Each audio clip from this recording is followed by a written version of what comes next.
The nature play area here at Prescott Primary Northern is something that's just really important to me and very special in my heart. It's something that we've been working on for quite a few years.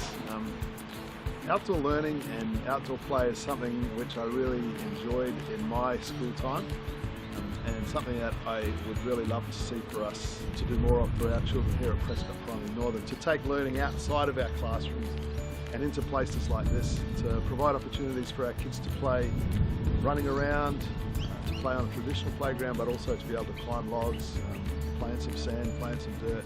Those are things that I think kids learn from, and something that is super important to me, that our kids have those sorts of opportunities.